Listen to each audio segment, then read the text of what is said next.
Okay, imagine this. A world where, traditional ads just don't land anymore. But your favorite content creator, they hold serious sway over what you buy. That's not some future thing. It's happening right now in Indonesia's digital space.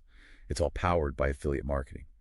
So today we're doing a deep dive into the sources you shared. We're going to unpack how this whole trust economy thing is changing income streams and what it means for you. Yeah, and what's really striking is just how different this model is from, well, old school advertising. We'll get into why Indonesia is such a sort of unique hotspot for this growth and reveal some frankly surprising stuff about consumer trust and, lay out what it really takes to build an income here. It's dynamic. So, okay, why is affiliate marketing making such waves?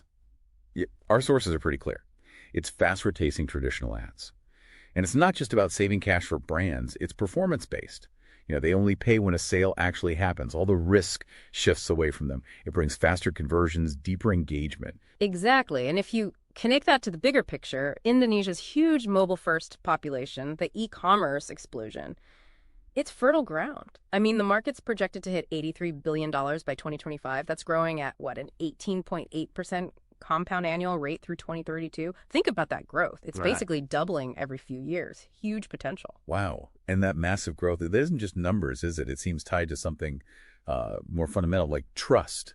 So what does that shift in trust actually look like? Well, it's pretty stark when you look at the data. Only about 25% of people trust paid ads anymore. But influencer recommendations, a massive 63% trust those. That's a huge gap. It is. And it directly drives buying decisions. We're seeing 89% of users influenced to buy something based on a content creator. So that trust basically translates directly into sales figures. Oh, absolutely. Affiliates are now influencing somewhere between 10% and 20% of the gross merchandise value, at total sales value on the big platforms. We're talking Shopee, Lazada, TikTok Shop. And Shopee's program, it really stands out. 68% of affiliates pointed to it specifically for its high commission rates. Okay, so trust drives sales. Affiliates have a big slice of the pie.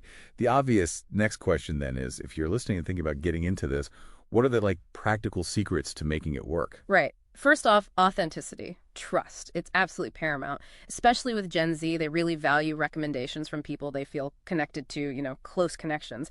Then strategic choices. Platform and niche selection are critical. Okay, so where you post and what you focus on. Precisely. Shopee, for example, accounts for 59% of the transaction value, 70% of the most profitable programs.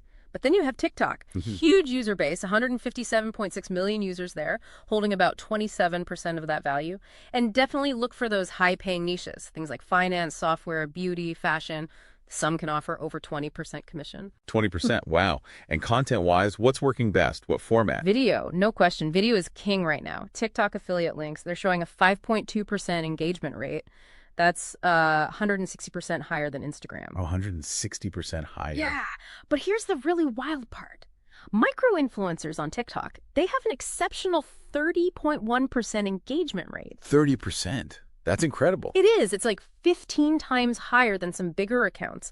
It just shows the power of that genuine niche connection. That all sounds really positive, really promising. But let's be real. Is this some kind of get-rich-quick scheme? Definitely not. What the sources consistently show is that, it takes time. You're probably looking at 6 months, maybe even a year, just to see those first commissions start coming in and getting to substantial, consistent earnings, often over 2 years. It's really about building what they call evergreen content, stuff that stays relevant, keeps generating income over time, almost like a passive asset. Okay, so managing expectations is key. For someone starting out, what kind of income level is realistic? And how does that stack up against, say, a typical corporate job in this field? Good question. You really need to separate the two.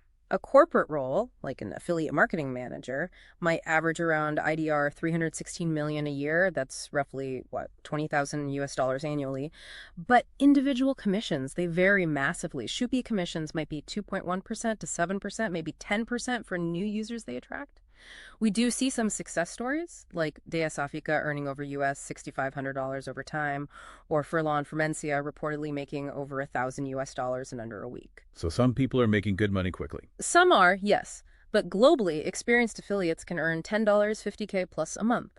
However, it's important to note, a study specifically in Indonesia found for many participants, there wasn't a statistically significant income difference compared to maybe not doing it.